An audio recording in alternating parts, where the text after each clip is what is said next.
Have you ever felt like the dream or desire to homestead was just way too far-fetched for you? Or thoughts of, I need more land, or if I only had this, or if I only had that, homesteading would be a possibility. Don't be discouraged, I got some good news for you. If you're new here, welcome to Growing with the Rileys. I'm Trevin, we're a family of 6 here in town, trying to make the most of our 0.4 acre lot. You know, in the dream of homesteading began for us, those first couple years, were definitely hindered by a lot of these thoughts that I just shared with you. So what changed? It was our understanding of what homesteading actually is. For us, homesteading is striving for greater self-sufficiency. We want our home here in town to focus on activities such as growing our own food, raising our own livestock, and practicing self-sustainable living. We want to minimize our reliance on external resources, and we want to embrace more of a hands-on approach to our daily needs. So in essence, homesteading for us involves making this piece of land right here that we have.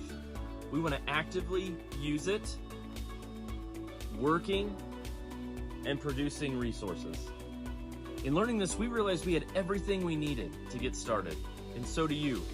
So today I want to share with you one of 4 ways you can start homesteading where you're at right now. Okay, the first way you can start homesteading where you're at is to start growing your own food. And you might be saying, oh, I don't have enough land, I don't have enough space. That's okay. Our smallest gardens in the past have actually consisted of 2 5-gallon buckets to grow 2 tomato plants, an 8-foot by 8-foot garden plot, and a 12-foot by 12-foot garden plot. There's other ways to grow your own food on a small scale, such as hydroponics, buckets or grow bags, rooftop gardens, and even reaching out to your neighbors to see if they had a spot on their property where you could start growing. So there's many ways to start, just what works for you. For us, we did have backyard garden space, so that's where we started. And when you're starting out, you don't have to do everything right away. I would encourage you, start with the things you like to eat and go from there. You know, when we started out with growing tomatoes, peppers, cantaloupe, cucumbers, watermelon, radishes, and just a couple flowers. And you don't have to be a pro, you just kind of have to be willing to learn and to adapt. And I know from our journey, there's a lot of people out there to learn from who know way more about this stuff than we do and have been doing it way longer than us. To recommend a good handful of people that had an influence on what we do and why we do what we do through reading books and watching videos on YouTube, we have Charles Dowding, the M.I. Gardner,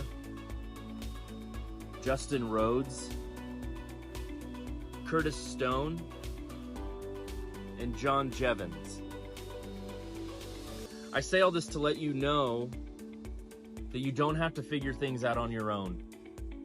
You know, there's great resources out there to help you along your journey of homesteading. For us, the goal's always been to learn. As we learn, the desire to homestead continues to grow, and I believe that same desire will happen as you continue your journey.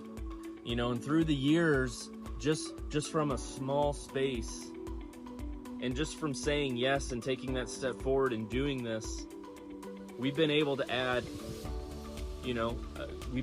more growing spaces to our backyard. Here I'm in a greenhouse that we ended up building just this past year. I want to hopefully help portray that there is actually a lot you can do on a small scale.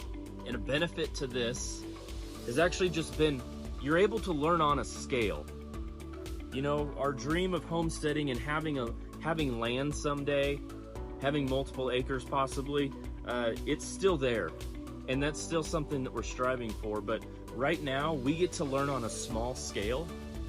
And actually when mistakes happen, because they will happen, they happen to us every year, more than we've planned.